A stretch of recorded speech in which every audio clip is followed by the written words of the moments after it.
नमस्कार। SS study channel में आप सभी का स्वागत है। जैसा कि हमने आपसे कहा था कि संपूर्ण हिंदी व्याकरण की एक श्रृंखला यानी सीरीज शुरू करने वाले हैं, इसलिए जिन्होंने भी अभी तक चैनल को सब्सक्राइब नहीं किया है वो चैनल को सब्सक्राइब कर लीजिए और साथ ही बेल आइकन को प्रेस कर लीजिए ताकि आगे आने वाले सभी वीडियोस के नोटिफिकेशन आपको समय से मिलते रहें। और इसके साथ ही मैं आपको बता देना चाहती हूँ कि आगे भी हिंदी की हमारी वीडियोस जारी रहेगी और हम हिंदी व्याकरण के सभी कॉन्सेप्ट्स को अच्छे से क्लियर करेंगे। आज का जो हमारा विषय रहेगा हिंदी वर्णमाला है। इसमें हम एक स्वर तथा व्यंजनों के बारे में पढ़ेंगे। ठीक है, स्वरों के बारे में और व्यंजन के बारे में पढ़ेंगे डिटेल में। आपको कहीं और जाने की ज़रूरत नहीं है, मात्र एक वीडियो में हिंदी वर्णमाला की पूरी समझ हो जाएगी। तो चलिए करते हैं शुरू।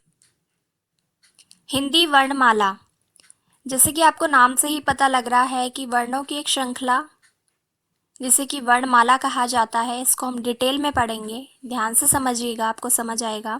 हिंदी वर्णमाला में 52 वर्ण होते हैं, यानी कि 52, जिसमें से 11 स्वर, 4 अंतःस्थ व्यंजन, 4 संयुक्त व्यंजन, 1 अनुस्वार, 25 स्पर्श व्यंजन, 4 ऊष्म व्यंजन, 2 द्विगुण व्यंजन, 1 विसर्ग है। इसको हम डिटेल में पढ़ेंगे क्या है। इससे पहले देख लेते हैं वर्ण की परिभाषा कि वर्ण एक्चुअल में है क्या, क्योंकि जो वर्णमाला शब्द है वो बना है वर्ण से। ठीक है, तो वर्ण भाषा की सबसे छोटी इकाई ध्वनि है और इस ध्वनि को वर्ण कहते हैं। ठीक है, आपको याद रखना है, भाषा की सबसे छोटी इकाई को ध्वनि कहते हैं और जो ध्वनि है वही वर्ण है। वर्णों के प्रकार, ठीक है, वर्ण 2 प्रकार के होते हैं, स्वर वर्ण और व्यंजन वर्ण। इसमें हम पहले देख लेते हैं स्वर वर्ण क्या है। स्वर वर्ण, जो वर्ण एक ही उच्चारण करने पर एक ही प्रकार की ध्वनि बनाता है वह स्वर वर्ण कहलाते हैं। ठीक है, इनको किसी अन्य वर्ण या व्यंजन की आवश्यकता नहीं होती इनके उच्चारण में। ठीक है, एक ही प्रकार की ध्वनि बनती है, जिन्हें कि प्राकृतिक स्वर भी कहा जाता है, जैसे अ, ई, उ। ठीक है, तो ये होते हैं स्वर वर्ण। आप चाहें तो इसका स्क्रीनशॉट भी ले सकते हैं और फिर से समझ सकते हैं। आगे बढ़ते हैं इसी में।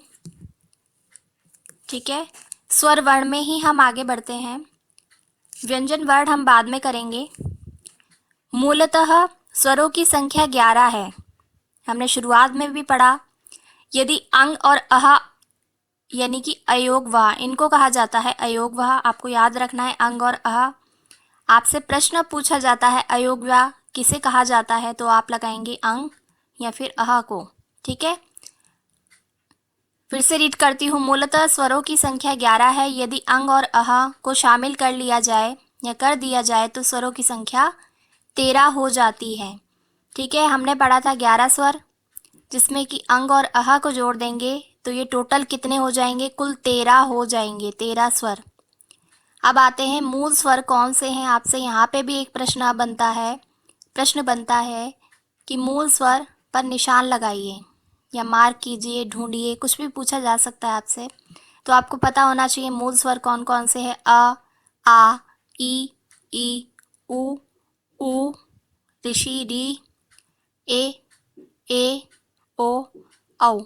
ये सारे मूल स्वर है। आगे बढ़ते हैं इसमें स्वरों का वर्गीकरण। ठीक है, स्वरों का वर्गीकरण। अभी तक हमने वर्णों का वर्गीकरण देख रहे थे, फिर से रिपीट करवा देती हूँ। वर्ण कितने प्रकार के थे, 2 प्रकार के, स्वर वर्ण और व्यंजन वर्ण। हम चल रहे हैं अभी स्वर वर्ण पर। ठीक है, स्वरों का वर्गीकरण। पहला, ह्रस्व स्वर। अब आते हैं ह्रस्व स्वर है क्या। ठीक है, इसमें भी कई तरह के प्रश्न बनते हैं, जैसे कि ह्रस्व स्वर छाटिए या फिर ये क्या है। पढ़ लेते हैं क्या है। जिनके उच्चारण में कम समय लगता है वह ह्रस्व स्वर कहलाते हैं, जैसे अ, ई, उ। ठीक है, कम समय लगना।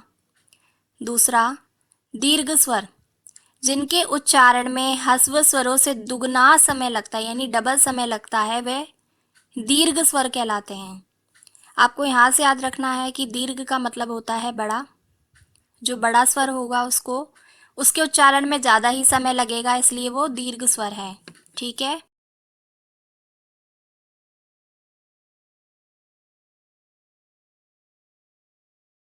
बड़ा अ, बड़ी ई, बड़ी ऊ, ए, ये छोटे वाला ए है, ए नहीं है, तो ये भी दीर्घ स्वर है।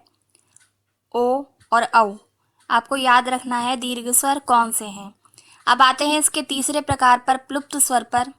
जिन वर्णों के उच्चारण में स्वर वर्णों से कई गुना ज़्यादा समय लगता है। ठीक है, यहाँ पे करेक्शन है, वर्गो लिखा है, इसको आप वर्ण कर लीजिएगा। उन्हें प्लुप्त स्वर कहते हैं, जैसे ओम, राम, ये सब होते हैं प्लुप्त स्वर। आगे देख लेते हैं इसमें व्यंजन। जिन वर्णों के उच्चारण में दो ध्वनियां सुनाई पड़ती हैं वे व्यंजन वर्ण कहलाते हैं। ठीक है, स्वर वाला कॉन्सेप्ट हमारा खत्म हो चुका है। फिर से रिवाइज कर लेते हैं। 3 प्रकार के स्वर थे, ह्रस्व स्वर, दीर्घ स्वर और प्लुप्त स्वर। और व्यंजनों पर आ गए हैं हम, थोड़ा इसको पढ़ रहे हैं। व्यंजन, जिन वर्णों के उच्चारण में दो ध्वनियां सुनाई पड़ती हैं वे व्यंजन वर्ण कहलाते हैं।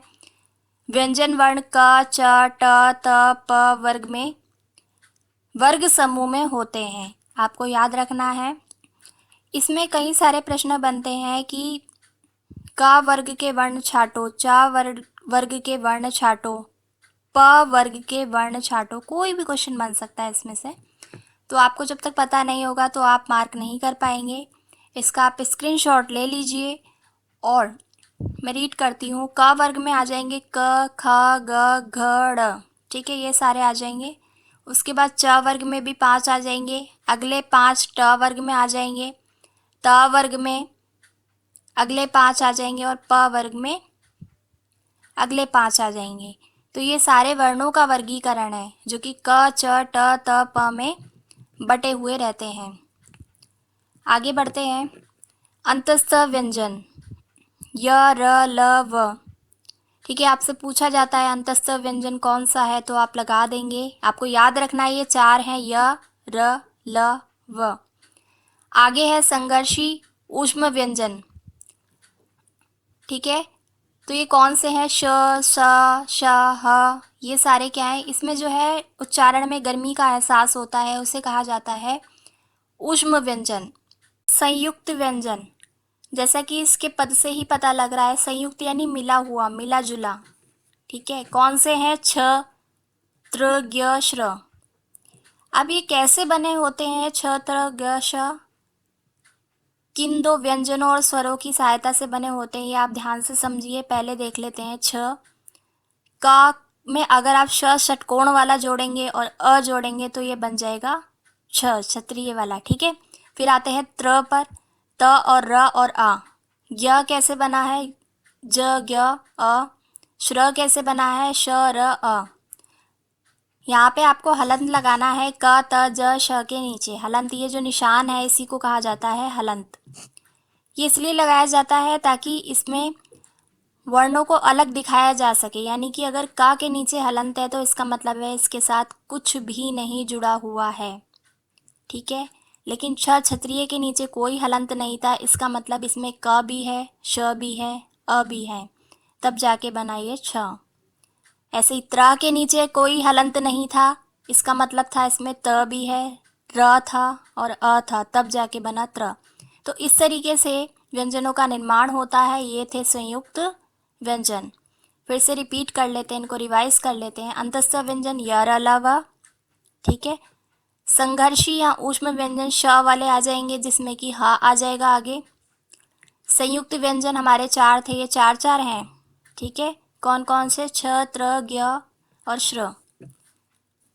अब आते हैं व्यंजनों के वर्गीकरण पे। जिस तरीके से स्वरों का वर्गीकरण था वैसे ही व्यंजनों का वर्गीकरण भी होता है। सबसे पहले है इसमें स्पर्श व्यंजन। जिन व्यंजन वर्णों का उच्चारण करते समय वायु की टकराहट कंठ, तालु, मूर्धा, दंत, ओष्ठ को छूती हुई निकले वो व्यंजन स्पर्श व्यंजन कहलाते हैं। ठीक है, आपको याद रखना पड़ेगा। इसमें व्यंजनों का वर्गीकरण देखिए इस तरीके से हुआ है, कंठ, तालु, मूर्धा, दंत, ओष्ठ। ठीक है, इस तरीके से।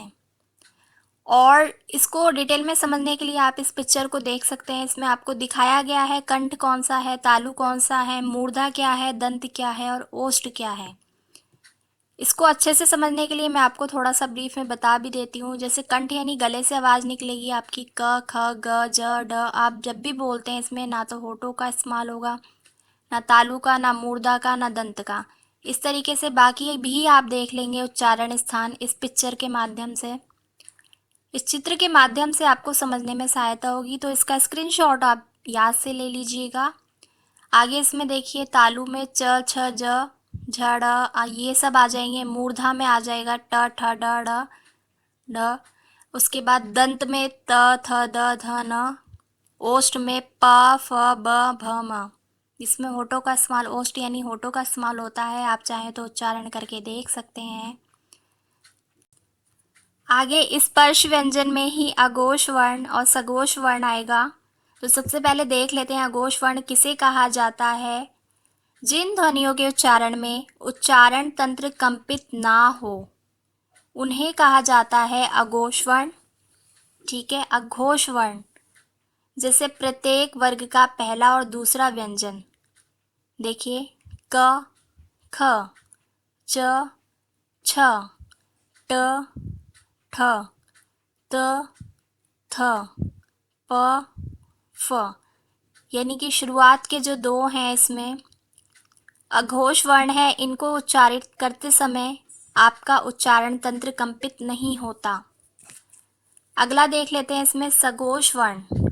सघोष वर्ण जिन वर्णों के उच्चारण में कंपन हो, ठीक है, ये उसका उल्टा हो जाएगा अघोष का, वह वर्ण सघोष या फिर घोष वर्ण कहलाते हैं। सा यानी साथ में। ठीक है, फिर से हम पढ़ लेते हैं इसे। जिन वर्णों के उच्चारण में कंपन हो वो सघोष या फिर घोष वर्ण कहलाते हैं। जैसे प्रत्येक वर्ग का तीसरा एवं चौथा और पांचवा वर्ण, यानी कि आखिर के तीन जो वर्ण हैं आपके, ठीक है, वो सारे सघोष वर्ण हैं। अब इसमें प्रश्न बनते हैं सभी प्रतियोगिता परीक्षाओं में, जहाँ तक कि ये पूछा जाता है हिंदी में कि सघोष वर्ण क्या है, अंतस्थ व्यंजन क्या है, ठीक है, ये सारी चीज़ें, और अघोष वर्ण क्या है। तो जब तक आप हिंदी वर्णमाला को नहीं समझेंगे तो आपके लिए तो वो क्वेश्चंस करना पॉसिबल है ही नहीं। तो इस वीडियो को अंत तक देखें सभी। इसके अलावा, इन सब के अलावा एक और चीज़ आती है अल्प प्राण और महाप्राण। ठीक है, तो सबसे पहले हम देख लेते हैं अल्प प्राण वर्ण कौन से हैं। जिन व्यंजनों के उच्चारण में मुख से कम हवा निकलती है वो अल्प प्राण है। ठीक है, अल्प यानी कम, जिसमें कम हवा निकले वो अल्प प्राण होता है। जैसे प्रत्येक वर्ग का पहला, तीसरा और पांचवा वर्ण, यानी एक एक को छोड़कर। आप ध्यान से सुनेंगे आपको समझ आएगा। प्रत्येक वर्ग का पहला, तीसरा और पांचवा वर्ण ये क्या है, अल्प प्राण वर्ण है। आगे इसमें है महाप्राण वर्ण, जो रह जाएगा वो सब क्या हो जाएगा, महाप्राण। एक बार और देख लेते हैं इसमें। जिन व्यंजनों के उच्चारण में अधिक मुख से, अधिक वायु मुख से निकलती है वह सब क्या है, महाप्राण व्यंजन। जैसे प्रत्येक वर्ग का दूसरा और चौथा व्यंजन, आप इसमें देख भी सकते हैं। अब आते हैं अंतस्थ व्यंजन पर। शुरुआत में हम पढ़ रहे थे इसके बारे में, डिटेल में अब पढ़ रहे हैं। जिन वर्गों का उच्चारण वर्णमाला के बीच अर्थात स्वरों और व्यंजनों के बीच होता है, ठीक है, या होता हो, वे अंतस्थ व्यंजन कहलाते हैं। ठीक है, जैसे य, र, ल, व, ये सारे हमने पढ़े थे, ये क्या थे, अंतस्थ व्यंजन। तीसरा ऊष्म या संघर्षी व्यंजन, जिन व्यंजनों का उच्चारण करते समय वायु किसी स्थान विशेष पर घर्षण करती हुई बाहर निकले। फोर्थ इसका पार्ट है उत्क्षिप्त द्विगुण व्यंजन।